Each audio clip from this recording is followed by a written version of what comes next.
वो कि पता है कि बहुत बार ब्रॉक लेसनर को रिंग में जल्दी गुस्सा आ जाता है। वो इसके बाद कुछ गलत कदम भी उठा देते हैं। कुछ ऐसा ही ब्रॉन स्ट्रोमैन के साथ भी हुआ। ब्रॉ को लेकर पहले भी इस तरह के कई बयान सामने आ चुके हैं। रॉ में ब्रॉन स्ट्रोमैन ने की शानदार वापसी। ब्रॉन स्ट्रोमैन ने इस हफ्ते रेड ब्रांड के एपिसोड में करीब 1 साल बाद धमाकेदार वापसी की है। वो पिछले साल मई में ही अंतिम बार रिंग में नजर आए थे। इंजरी के कारण उन्हें बाहर होना पड़ा था। डब्ल्यूडब्ल्यूई ड्राफ्ट में उन्हें रॉ में ही चुना गया है।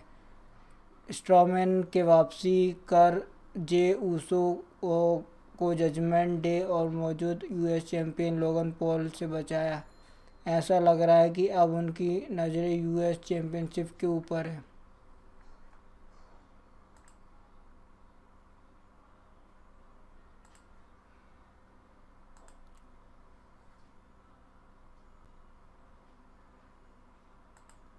तीन बड़े सुपरस्टार जिनकी गैर मौजूदगी में डब्ल्यूडब्ल्यूई को बड़ा नुकसान हुआ। डब्ल्यूडब्ल्यूई रेसलमेनिया के बाद नए एरा की शुरुआत देखने को मिली। रोस्टर पहले के मुकाबले काफ़ी बेहतर लग रहा है और हाल ही में ड्राफ्ट द्वारा चीज़ें बैलेंस होती हुई नज़र आ रही हैं। इन सभी चीज़ों के बावजूद रेसलमेनिया एक्सएल के पहले डब्ल्यूडब्ल्यूई का प्रोडक्ट एक अलग लेवल पर था और अब थोड़ी गिरावट साफ तौर पर नज़र आ रही है। इस बीच व्यूअरशिप के मामले में भी नुकसान देखने को मिल रहा है। इसका बड़ा कारण कुछ रेसलर का ब्रेक पर जाना और चोटिल होने की वजह से एक्शन से दूर रहना।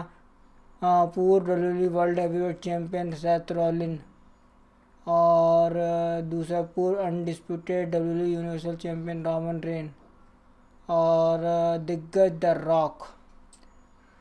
रेसलमेनिया एक्सएल द्वारा द रॉक में आखिरी 8 साल बाद रिंग में वापसी की थी। उन्होंने रोमन रेन के साथ मिलकर सेथ रॉलिन कोडी रोड्स को हराया था। रेसलमेनिया की नाइट 2 में भी द रॉक की अपीयरेंस देखने को मिली थी। इसके बाद रॉ में आकर रॉक ने ऐलान किया था कि वो अब थोड़े समय के लिए ब्रेक पर जा रहे हैं।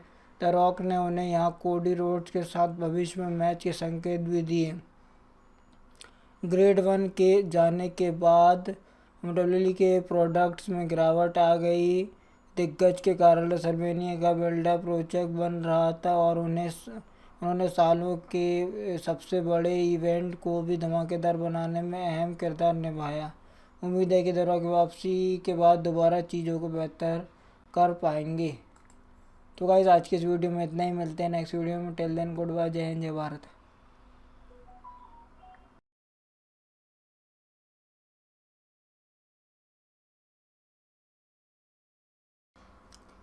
हेलो गाइस, आप सभी का एक बार फिर स्वागत है W W E sport news Hindi में।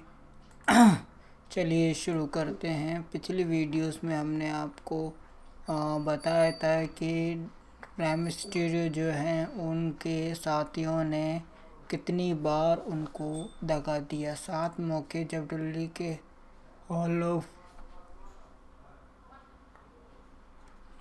फेमर को धोखे मिले। ब्रॉक लेसनर मेरी गलती से खुश नहीं थे और उन्होंने मुझे सजा दी। डब्ल्यू रॉ में 1 साल बाद वापसी करने वाले रेसलर ने खोला बड़ा राज। डब्ल्यू रिंग में ब्रॉक लेसनर ने आज तक हमेशा ही खतरनाक अंदाज में काम किया। अन्य सुपरस्टार को हमेशा उनका खौफ रहता है। ब्रॉन स्ट्रोमैन ने अब उनके खिलाफ हुई एक गलती को लेकर बड़ा खुलासा किया। विंस मैकमैन के एरा में ब्रॉक लेसनर फाइनल बॉस की तरह काम करते थे क्योंकि टाइटल पिक्चर में हमेशा उन्हें बुक किया जाता था। रोमन रेंज से पहले ब्रॉक लेसनर ने यूनिवर्सल चैंपियनशिप पर 500 से अधिक दिनों तक राज किया था। इस दौरान ब्रॉन स्ट्रोमैन से भी उनकी भिड़ंत हुई थी। दरअसल रॉयल रंबल 2018 में ब्रॉक लेसनर ने अपनी यूनिवर्सल चैंपियनशिप ब्रॉन स्ट्रोमैन और केन के खिलाफ डिफेंड की थी। लेसनर ने जीत हासिल कर अपने टाइटल को रिटेन कर लिया था। मैच के दौरान एक घटना हुई थी जिसे ब्रॉन स्ट्रोमन ने इनसाइड को दिए इंटरव्यू में बताया। उन्होंने कहा, मैं ब्रॉक लेसनर के खिलाफ थोड़ा ज़्यादा उत्साहित हो गया था। उन्हें इसके लिए मेरी जांच करनी पड़ी। दिन के अंत में बस यही हुआ कि दो लोग मैच में जा रहे थे और घटना घट जाती है। मैंने गलती से उनके पाँव को मोड़ दिया था और वो इस बात से बिल्कुल भी खुश नज़र नहीं आए। उन्होंने मुझे इसके बाद सिर की तरफ से पकड़ा और कुछ तगड़े अटैक किए। मैं इसके बाद मैच में 20 मिनट और गया था। ये चीज़ मुझे बिल्कुल भी अच्छी नहीं लगी थी।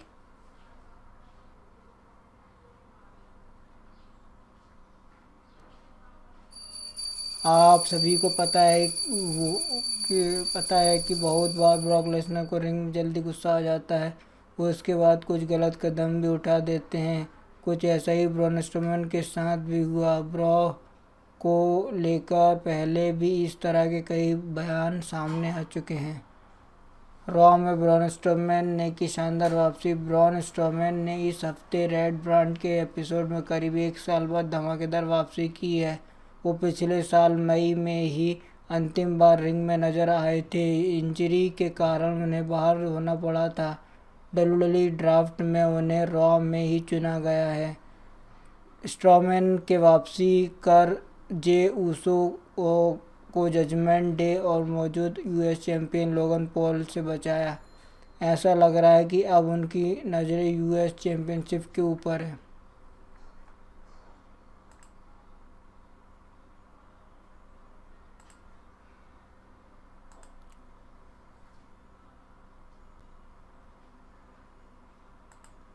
तीन बड़े सुपरस्टार जिनकी गैर मौजूदगी में डब्ल्यूडब्ल्यूई को बड़ा नुकसान हुआ। डब्ल्यूडब्ल्यूई रेसलमेनिया के बाद नए एरा की शुरुआत देखने को मिली। रोस्टर पहले के मुकाबले काफ़ी बेहतर लग रहा है और हाल ही में ड्राफ्ट द्वारा चीज़ें बैलेंस होती हुई नज़र आ रही हैं। इन सभी चीज़ों के बावजूद रेसलमेनिया एक्सएल के पहले डब्ल्यूडब्ल्यूई का प्रोडक्ट एक अलग लेवल पर था और अब थोड़ी गिरावट साफ तौर पर नज़र आ रही है। इस बीच व्यूअरशिप के मामले में भी नुकसान देखने को मिल रहा है। इसका बड़ा कारण कुछ रेसलर का ब्रेक पर जाना और चोटिल होने की वजह से एक्शन से दूर रहना। पूर्व WWE world heavyweight champion Seth Rollin और दूसरा पूर्व undisputed WWE universal champion Roman rain और दिग्गज द रॉक। रेसलमेनिया एक्सएल द्वारा द रॉक में आखिरी 8 साल बाद रिंग वापसी की थी। उन्होंने रोमन रेन के साथ मिलकर सेथ रॉलिन कोडी रोड्स को हराया था। रेसलमेनिया की नाइट 2 में भी द रॉक की अपीयरेंस देखने को मिली थी। इसके बाद रॉ में आकर रॉक ने ऐलान किया था कि वो अब थोड़े समय के लिए ब्रेक पर जा रहे हैं। द रॉक ने उन्हें यहां कोडी रोड्स के साथ भविष्य में मैच के संकेत भी दिए। ग्रेड 1 के जाने के बाद डब्ल्यूडब्ल्यूई के प्रोडक्ट्स में गिरावट आ गई। दिग्गज के कारण रेसलमेनिया का बिल्डअप रोचक बन रहा था और उन्होंने सालों के सबसे बड़े इवेंट को भी धमाकेदार बनाने में अहम किरदार निभाया। उम्मीद है कि द रॉक की वापसी के बाद दोबारा चीज़ों को बेहतर कर पाएंगे। तो गाइस, आज के इस वीडियो में इतना ही। मिलते हैं नेक्स्ट वीडियो में। टिल देन गुड बाय, जय हिंद, जय भारत।